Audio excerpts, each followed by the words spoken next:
প্রিয় দিনদার মুসলমান ও পরহেজগার ভাই ও বোনেরা, পদ্মাশীল মা ও বোনেরা, আসসালামু আলাইকুম রহমতুল্লাহি ওবরাকাতুহ। আজকে আমার এই ভিডিওটি আপনাদের জন্য খুবই গুরুত্বপূর্ণ। কারণ হলো ফজরের নামাজ আর মিস করবেন না, এরকম একটি আমল নিয়ে আমি আপনাদের মাঝে হাজির হলাম। যদি আমার এই ইসলামিক কথা ইউটিউব চ্যানেলটি সাবস্ক্রাইব করে না থাকেন তাহলে সাবস্ক্রাইব করেন এবং পাশে থাকা বেল আইকনটি বাজিয়ে দেন। ইসলামিক কথা ইউটিউব চ্যানেলটিকে সাবস্ক্রাইব করেন।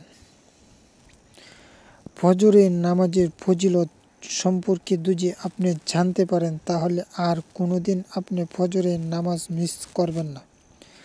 আর যদি আপনি ফজরের নামাজ মিস করেন তাহলে আপনি কীরকম শাস্তি হবে কবরে তা আমার স্ক্রিনে দেওয়া থাকবে। তাহলে আপনি বুঝতে পারবেন খবরে কীরকম আযাব হবে। তা আপনি স্ক্রিনে দেওয়া যে স্ক্রিন ভিডিওটি দেওয়া থাকবে তার মাধ্যমে আপনি বুঝতে পারবেন ফজরের নামাজ কাজা করার কারণে আপনার পরিস্থিতি কীরকম।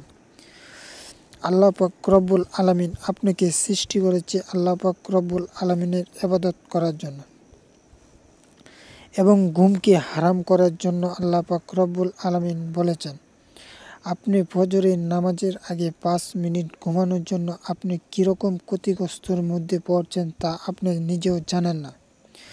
তাই আমি আপনাদেরকে জানিয়ে দেব যে ফজরের নামাজ মিস করলে আপনি কীরকম ক্ষতির মধ্যে আছেন তা আমার স্ক্রিনে দেওয়া থাকবে। চলুন কথা না বাড়িয়ে আমি আমার মূল আলোচনাটি কী তা আপনাদেরকে বুঝিয়ে দিই।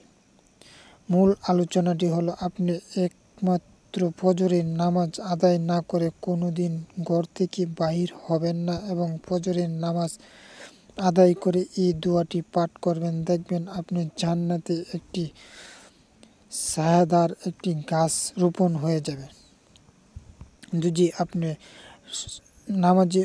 ফজরের নামাজের পর সুবহানাল্লাহ 33 বার পড়েন তাহলে আপনার জান্নাতে 33 বার পড়ার কারণে আপনার জান্নাতে গাছ রোপণ হয়ে যাবে। সেই গাছটি ছায়াদার একটি যুবক ঘোড়া যদি 40 বছর পর্যন্ত দৌড়ায় তাহলে আপনার সেই ঘোড়াটি সেই গাছের ছায়াটি অতিক্রম করতে পারবে না।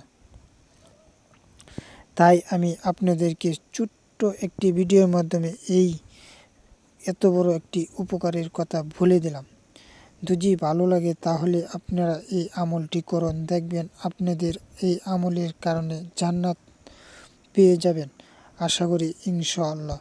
আর যদি না করেন তাহলে জাহান্নাম আপনাদের জন্য ঠিক হয়ে যাবে, তাও কোনো সন্দেহ নেই। আশা করি আমার এই ভিডিওটি আপনাদের কাছে অনেক ভালো লাগবে। খুদা হাফেজ। আসসালামু আলাইকুম রহমতুল্লাহি ওয়া বারাকাতুহু।